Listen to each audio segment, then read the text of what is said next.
Si vous avez besoin de retrouver l'ensemble de vos contacts Outlook dans Access 2013, vous n'êtes pas obligé de tous les recopier à la main.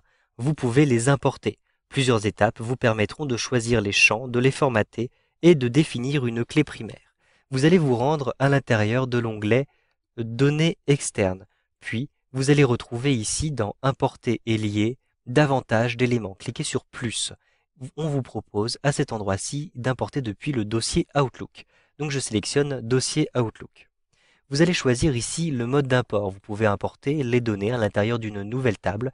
Vous pouvez les importer dans une table existante ou bien créer des liens entre votre source et votre base de données. Je vais simplement choisir ici Importer dans une nouvelle table.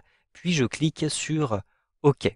Au bout d'un instant, je vais avoir une fenêtre qui me propose les différents carnets d'adresses qui se trouvent dans Outlook. Je vais choisir par exemple le carnet d'adresses de Albert Moreau. Donc vous avez ici par exemple les contacts. Je sélectionne Contact, puis je clique sur Suivant.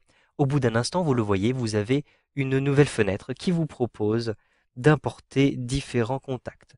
Vous pouvez modifier les différents noms de champs. Donc vous le voyez, lorsque je sélectionne un champ, je vais avoir en face le nom du champ qui va changer, adresse, société, etc. Par exemple, je vais modifier société, je vais mettre à la place entreprise. Vous pouvez en plus choisir d'indexer les différents éléments qui se trouvent dans un champ.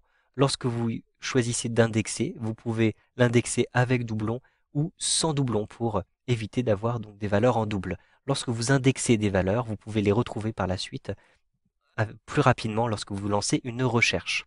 Vous pouvez aussi choisir le type de données à chaque fois. Donc ici, par exemple, pour adresse, je vais avoir un texte court.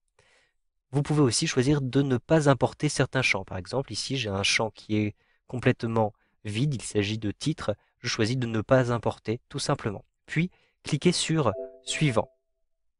Vous pouvez avoir ici des caractères qui ne sont pas acceptés. Il s'agit du point. Donc, je vais simplement supprimer les points à cet endroit-ci. Ici, il s'agit de la boîte postale pour le domicile. Je clique ensuite sur Suivant. Je vais à nouveau avoir ici une erreur puisque j'ai des points dans ce nouveau champ. Je clique sur OK et je vais effacer les points à cet endroit-ci pour qu'il accepte mes différents champs. Je clique sur Suivant. Maintenant, il a accepté les différents champs. Je peux choisir ma propre clé primaire ou ajouter une clé primaire avec Access. Je vais choisir d'ajouter une clé primaire et immédiatement, vous le voyez, j'ai une nouvelle colonne qui va me permettre d'utiliser ces clés primaires, les clés primaires étant des identifiants uniques pour chacun des éléments. Je clique ensuite sur Suivant pour valider.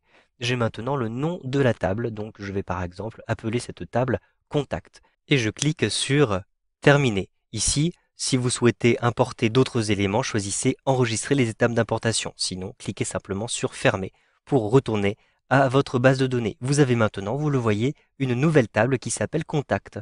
Je double-clique dessus pour l'ouvrir et vous reconnaissez ici votre liste de contacts qui a été importée depuis Outlook. Vous savez donc maintenant comment importer votre carnet d'adresses Outlook à l'intérieur d'une base de données Access 2013.